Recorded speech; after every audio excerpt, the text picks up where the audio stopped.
Imagine walking into your office kitchen, excited for a quick treat from the boss's latest stash of candy bars, only to find the box mysteriously empty, again.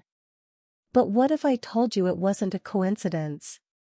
It was the work of one entitled coworker, hoarding them all in her desk like a greedy squirrel, all while bullying everyone else into submission.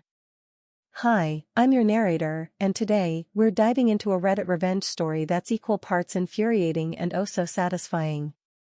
This is the tale of Emily, an accountant who put up with the office queen bee for far too long, until one sneaky act of betrayal pushed her over the edge. Stick around, because the payback? It's sweeter than any candy bar. You won't believe how it all unfolds. If you've ever felt that burning frustration of dealing with a workplace bully, the kind who thinks they're untouchable, who smirks while making your life miserable, who hoards the little joys just to flex their power, then this story is going to hit you right in the feels. It's about that moment when you've had enough, when the underdog rises up and serves justice on a silver platter. Or in this case, a desk full of stolen Snickers. Before we jump in, if stories like this get your blood pumping with that sweet rush of vindication, do me a favor, smash that like button right now. It helps more people discover these gems. And if you're new here, hit subscribe and turn on notifications. We post the most emotionally charged Reddit revenge tales every week, from betrayed friends getting even to corporate underdogs flipping the script. Trust me, you don't want to miss the next one. Okay, let's set the scene. This all happened years ago in a small business, think a cozy office with a shop out back and field workers scattered across jobs. Our protagonist, Emily, was the accountant handling everything from payroll to taxes. She was good at her job, reliable, the kind of person who keeps the wheels turning without fanfare. But lurking in the reception area was her nightmare, Karen, the self-proclaimed queen of the office. Buckle up, because this is where the injustice begins. Let me paint the picture for you. It was a typical small business setup, nothing fancy, just a single-story building on the edge of town. The office had about 10 of us crammed in, desks piled with papers, the hum of printers and phones filling the air, and that faint scent of coffee that's always brewing a little too strong. Out back was the shop, where 4 burly guys tinkered with tools and machinery, their laughter echoing through the walls on slow days. And then there were the 50 field workers, out on construction sites or whatever jobs came our way, rarely setting foot in the office but still part of the family. Emily had been hired a few years back to handle all the accounting and payroll. It was a solid gig. She supervised 2 junior accountants, reported straight to the owner, Mr. Thompson, a no-nonsense guy in his 50s who built the business from scratch. He was fair, treated everyone like equals, and had this habit of picking up little treats from Costco to boost morale. You know, boxes of granola bars, candy, stuff to make the grind a bit sweeter. But then there was Karen. Oh, Karen. She was the receptionist, early 40s, with that perfectly coiffed hair that screamed "I know better than you," and a wardrobe of pastel blouses that matched her perpetual smirk. Her duties? Basic stuff, answering phones, greeting visitors, maybe running an errand or two for Mr. Thompson and his wife, like picking up their fluffy little dog from the groomer. Nothing earth-shattering. But Karen? She acted like she ran the place. Why? Because she'd been with the owner since the beginning. She'd drop that line like a mic at every opportunity, her voice dripping with superiority. It gave her this queen bee aura, like she was the hive's enforcer. And boy, did she enforce it. Picture this, you're rushing into the office, 2 minutes late because traffic was a nightmare.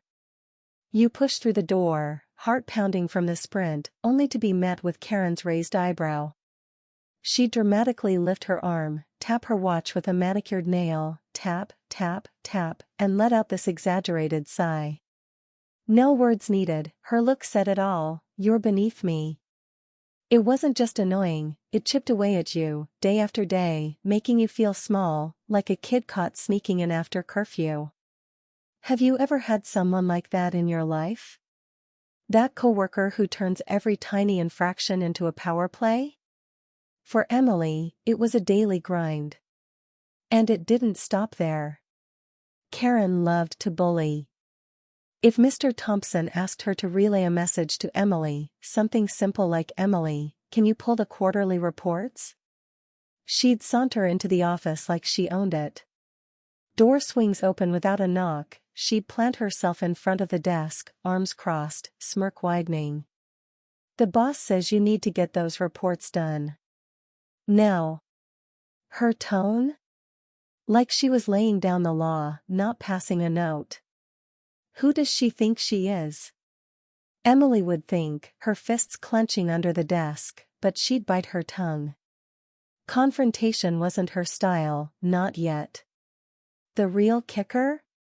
If you weren't in Karen's good graces, which meant kissing up to her ego, your life got harder. Need a package sent out? It'd sit on her desk for days, forgotten. Office supplies running low? She'd get to it eventually, but only after you'd begged. Appointments to schedule? They'd mysteriously get double booked if she didn't like you. It was petty, passive-aggressive warfare, the kind that drains your soul without leaving fingerprints. We all felt it.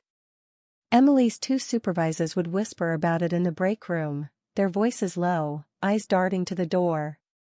Even the shop guys out back, tough, no-frills types, would roll their eyes when her name came up. Instead of dealing with her drama, they'd just do it themselves. Emily would order her own supplies online, wasting time she didn't have. The field workers? They'd avoid the office altogether. It was like walking on eggshells around a ticking bomb, and it built this undercurrent of resentment. Why does she get away with this? Emily would wonder, staring at her computer screen late at night, the glow reflecting off her tired eyes. We're all working hard here. What makes her so special? Think about it, have you ever felt that simmering frustration, where one person's ego poisons the whole team? For Emily, it was becoming unbearable, but she tried to let it slide. Focus on the work, she'd tell herself. Keep your head down. That is, until the snacks thing started. Mr. Thompson had this wholesome habit, every couple of weeks, he'd swing by Costco and grab a big box of treats, granola bars, candy bars, whatever caught his eye. He'd plop it in the kitchen with a grin, saying, "Help yourselves, folks. You've earned it." It was a small thing, but in a high-stress job, it meant the world. That first bite of chocolate after a long day? Pure bliss. The crinkle of the wrapper, the rich smell of caramel and nuts, it was a tiny escape from the chaos. One afternoon, he brought in a fresh box of Snickers, those king-sized ones, about 30 in the pack. The office buzzed with excitement. Emily heard the rustle from her desk, peeked out, and saw Karen bounding, yes, bounding, toward the kitchen like a kid at Christmas. As she passed the office on her way back, Emily caught a glimpse. Her arms were loaded, at least a dozen bars clutched against her chest, trying to hide them under a folder. She scurried to her desk, the drawer slamming shut a second later with a sharp click that echoed down the hall. Emily thought, shrugging it off. Maybe she's got a sweet tooth. But later that day, one of the shop guys, Kevin, a friendly giant with grease-stained hands and a laugh that could fill a room, stopped by her office for payroll questions. "Hey, grab a Snickers from the kitchen on your way out," she said casually. Kevin chuckled, shaking his head. "Does Karen know about Em? If she does, there won't be any left." He leaned in, voice dropping to a conspiratorial whisper. "Every time the boss brings stuff in, she grabs a bunch and stashes Em in her desk. Hoards like it's the apocalypse. The guys out back hardly ever get any because she's always first in line." Emily's curiosity piqued, she wandered to the kitchen. Sure enough, out of a full box, only one lonely Snickers remained. The rest? Vanished. The empty cardboard box sat there mockingly on the counter, a few crumbs scattered like evidence of a crime. This is ridiculous, Emily fumed internally, her stomach twisting with that familiar injustice. But honestly? She rolled her eyes and moved on. Life's too short to sweat the small stuff, right? New box comes in? There she goes again, beelining for the kitchen, her heels clicking purposefully on the linoleum floor. Who cares if she takes more than her share? Let it go, Emily. She'd tell herself that, but deep down, it nagged at her. It wasn't just the candy, it was the principle. The way Karen treated those treats like her personal entitlement, while everyone else got scraps. It mirrored her whole attitude, taking what she wanted, leaving others to fend for themselves. And as the weeks went on, Emily noticed more patterns. Karen would time her breaks perfectly, slipping into the kitchen the moment a new box appeared, her eyes lighting up with that greedy gleam. One time, Emily even overheard Karen bragging to a visitor on the phone, "Oh, the boss spoils us here. I always make sure to get my share." Her share? It was more like the lion's share. The office started buzzing with quiet complaints, whispers in the hallways, frustrated sighs in meetings. Even Mr. Thompson seemed puzzled once, muttering, "That box went fast this time," but he shrugged it off, too busy to dig deeper.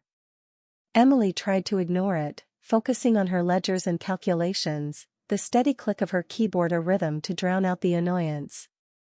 But it built up, little by little, like drips filling a bucket. And then, a couple of months later, that's when things escalated from petty annoyance to full-blown betrayal. And that's when Emily snapped. It was a rainy Tuesday, the kind where the sky hangs low and gray, mirroring your mood. The patter of rain against the windows created a dreary backdrop, and the office felt stuffier than usual, the air thick with the scent of wet umbrellas and stale coffee. Emily was at her desk, buried in spreadsheets, her fingers flying over the keys, when Mr. Thompson called her into his office. His voice over the intercom was tense. "Emily, can you come in here? We need to talk about this tax penalty notice." Her heart dropped like a stone. Tax penalty? She grabbed her files, mind racing a mile a minute. Did I miss something? We filed everything on time, paid in full. Her pulse thumped in her ears as she walked down the hall, the fluorescent lights buzzing overhead like an ominous hum. As she stepped into his office, he held up the letter, his brow furrowed deep enough to cast shadows. This came in the mail. It's a huge fine from the state. What happened? Panic surged through her like ice water in her veins. Her palms sweated, slick against the file folders, and her throat tightened, making it hard to swallow. Oh no, oh no. If this is my fault, I'm done. My reputation, my job, everything could crumble. But wait, how did he even get this? The mail was on my desk. That's when it hit her. Karen. Turns out, she'd rifled through the stack on Emily's desk, a massive breach of protocol. Everyone knew you don't touch someone else's mail without permission. It was an unspoken rule, like not eating someone else's lunch from the fridge. But Karen? She saw the juicy penalty notice, with its bold red stamps and official letterhead, and instead of leaving it for Emily, she ran straight to Mr. Thompson. To throw her under the bus. To make Emily look incompetent. Emily could picture it vividly, Karen striding into his office, that smirk plastered on her face, holding the letter like a trophy. "Look what I found, boss." Emily must have messed up big time. The thought made Emily's blood boil, a hot flush rising to her cheeks. She dug out the files, hands shaking as she flipped through pages, the paper rustling loudly in the tense silence. They called the assessor's office right then, putting the call on speaker. 15 agonizing minutes ticked by, Emily pacing the small office, her shoes scuffing the carpet, Mr. Thompson watching with crossed arms. Her mind spun with worst-case scenarios. What if it's real? What if I lose everything over this? Finally, the truth came out. It was a statewide glitch. The new system had spat out erroneous penalties to every business in the county, hundreds of them, all mistakes. We were fine. No fine, no mistake on my end. The assessor even apologized, chuckling awkwardly over the line. Relief flooded Emily like a warm wave, loosening the knot in her chest. She exhaled sharply, sinking into a chair. But that relief was quickly replaced by a seething rage. She tried to get me fired. Over nothing. Just to look like the hero. To score points with the boss at my expense. Emily's face burned, her fists clenched so tight her nails dug into her palms, leaving little crescent marks. That was it. The line had been crossed. No more rolling her eyes. No more avoiding friction. Now it's on. From that moment, Emily started paying closer attention. Watching Karen like a hawk, but subtly, so as not to tip her off. Karen's errands for the boss? She'd drag them out, milking the time away from her desk, returning with that self-satisfied air, like she'd conquered the world by picking up dry cleaning. Her bullying? It ramped up, as if she sensed vulnerability. One day, she snapped at Emily's junior accountant for wasting paper, her voice echoing through the office like a whip crack, making the poor kid shrink in her chair, cheeks flaming red. How dare she? Emily would think, her blood boiling as she watched from her doorway. The frustration built, a pressure cooker in her chest, powerlessness turning to resolve. She needed a plan. Something smart, not reckless. Something that would expose Karen without making Emily the villain. She'd lie awake at night, staring at the ceiling, replaying scenarios. What if I confront her directly? No, she'd twist it, play the victim. What if I tell the boss? He'd need proof. It has to be undeniable. She started small, documenting little things, the times Karen forgot tasks, the delays in supplies that forced others to pick up the slack. But it wasn't enough. Emily needed something big, something that would hit Karen where it hurt, her sense of entitlement. And as she mulled it over, the candy hoarding kept nagging at her. It was symbolic, really, the way Karen grabbed what wasn't hers, leaving crumbs for the rest. If I can expose that, Emily thought, it might unravel everything. Opportunity knocked a few weeks later. It was a quiet afternoon, the office humming with the usual rhythm of typing and distant phone rings.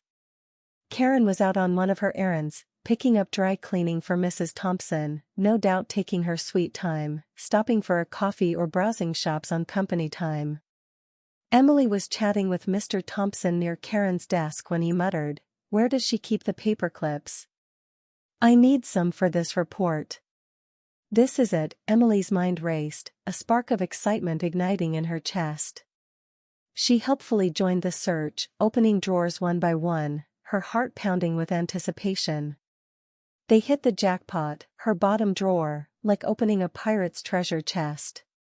There they were, 35, maybe 40 candy bars, piled high in a chaotic jumble. Snickers, granola bars, chocolate treats from every box he'd brought in over months.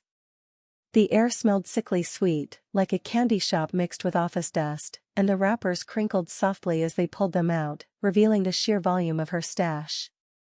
Mr. Thompson went quiet, his face hardening like stone. He grabbed them all, one by one, laying them out on his desk like evidence in a trial. "I buy these for everyone," he said softly, his voice laced with disappointment as he pieced it together. "For 10 people in the office, plus the shop guys. No wonder they vanish so fast. I've been wondering why the boxes empty out before the end of the day." Emily nodded, her heart pounding with a mix of nerves and triumph. She's going down. But she played it cool, letting him connect the dots. It does seem odd, she said casually, not pushing too hard. The plan was set, no direct accusation from her, just the truth revealing itself in all its sticky, chocolatey glory. As they stepped back, Emily could almost hear the ticking clock in her head, counting down to Karen's return. But little did Karen know, her reign was about to crumble. Karen breezed back into the office about an hour later, humming to herself, oblivious as ever. She dropped her purse with a thud, straightened her blouse with a flick of her wrist, and reached for her drawer. Time for her treat, no doubt. The drawer slid open with that familiar metallic scrape. Empty. Her face? Priceless.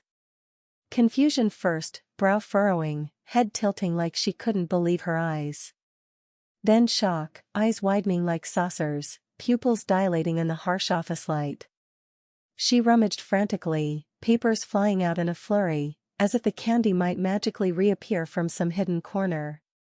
Her cheeks flushed red, then drained to ghostly white, leaving her looking like she'd seen a ghost. Just then, Mr. Thompson emerged from his office, voice calm but steel-edged. "Karen, can you come in here for a minute?" He stood in the doorway, arms crossed, his expression unreadable but firm. She froze, hands still buried in the empty drawer, her manicured nails scraping the wood. Busted, Emily thought, suppressing a grin from her office doorway, where she watched discreetly.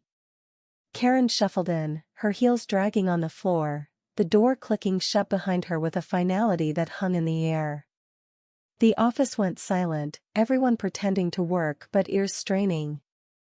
Emily couldn't hear every word, but Mr. Thompson later filled her in, and oh, it was glorious. Inside, the candy bars lay spread across his desk, a colorful accusation under the bright desk lamp. Wrappers gleamed, reds, blues, golds, like a rainbow of betrayal. "Explain this," he said, gesturing with a sweep of his hand, his tone even but laced with authority. Karen stammered, her queen bee facade crumbling like a house of cards. I was just taking my fair share. I work harder than anyone here. I deserve it." Her voice cracked, defensive, rising in pitch as she tried to justify it. She admitted it all, words tumbling out in a rush. Every new box, she'd rush in, grab as many as she could carry without looking silly, stuffing them into her purse or under her arm, then stashing them away. Over time, her share grew, because why not? She was owed it, in her mind. For her loyalty since the beginning. For all the extra work she did, like those errands that somehow made her indispensable. Mr. Thompson didn't yell. He was measured, disappointed, the worst kind of reprimand, the kind that stings deepest. "This is theft, Karen. From your coworkers. From the team. These treats are for everyone, not your personal stockpile." He leaned forward, eyes locking on hers. "You've been making sure no one else gets a fair chance. That's not how we operate here." Karen shifted in her seat, her usual smirk gone, replaced by a quivering lip. But I thought." She trailed off, no real defense left. He issued a formal write-up, right there on the spot, no more hoarding. If he brought in treats, she had to wait a full day, let everyone else get one first. And only one per person, no exceptions. One more slip? She'd be out, no second chances. She emerged from the office red-eyed, avoiding eye contact with anyone, slinking back to her desk like a shadow of her former self. The air in the office felt charged, a mix of shock and quiet satisfaction rippling through the team. Inside, Emily felt it, a rush of triumph, like a heavy weight lifting off her chest, leaving her lighter, freer. Validation. Justice. Finally, she feels what we've felt. No more powerlessness. Her heart soared, a genuine smile tugging at her lips as she returned to her work, the keyboard clicks sounding almost cheerful now. But the best part? Mr. Thompson didn't waste the candy. He marched out to the shop, arms full of the colorful bars, the wrappers rustling like victory flags. The shop guys were elbow-deep in machinery, the air smelling of oil and metal, when he arrived. "Enjoy, fellas," he said with a grin. "You've earned these more than anyone." He distributed them all, watching their faces light up, grins spreading, high fives exchanged. For once, the treats went to those who rarely got them, the unsung heroes out back. The next day, Kevin swung by Emily's office, grinning ear to ear, a half-eaten Snickers in his hand. "Emily, that Snickers? Sweetest candy bar I've ever eaten." He winked, knowing she was behind it, his laugh booming. "Tastes like justice." Laughter bubbled up between them, a shared victory in his eyes. It wasn't just about the candy, it was about fairness, about the little guys winning for once. The shop buzzed with stories that week, guys joking about Karen's secret treasure and how it finally got redistributed. Looking back, this story isn't just about candy or a petty office feud. It's about that deep-seated need for justice when someone underestimates and disrespects you. Karen's behavior, the sneers, the bullying, the hoarding, it chipped away at everyone's dignity, making us feel small and powerless in a place where we spend most of our waking hours. Have you ever been there? Grinding through your day, only to have someone like her make it 10 times harder, all for their ego boost? But when Emily finally stood up, not with anger but with cleverness, it restored balance. Karma, in its sweetest form. Karen changed after that, quieter, more decent, like a scolded puppy eyeing the treat jar from afar. She'd hover near the kitchen when a new box arrived, her eyes darting longingly, but she'd wait, hands folded, no more bounding in like she owned it. It was particularly funny to watch her facial expressions, that mix of resentment and restraint, her lips pursed as others grabbed their share first. She behaved for the next couple of years until Emily moved on to a better job, leaving that toxic dynamic behind. The lesson?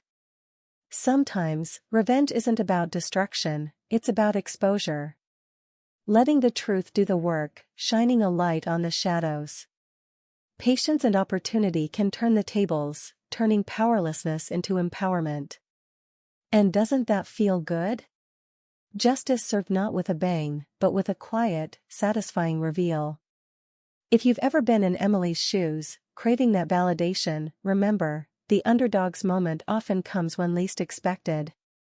What do you think, was this revenge too petty, or just right? Ponder that as we wrap up. Phew, what a ride! If this story gave you that satisfying chill of karma served cold, or should I say, chocolatey, smash that like button and let me know in the comments, what's the most epic revenge you've ever witnessed or pulled off? Did it involve a workplace bully like Karen? Share your stories, we read every one. Don't forget to subscribe for more emotionally charged Reddit revenge tales. Hit that bell so you never miss an upload. Thanks for watching, and remember, in the game of office politics, sometimes the underdog wins big. See you next time.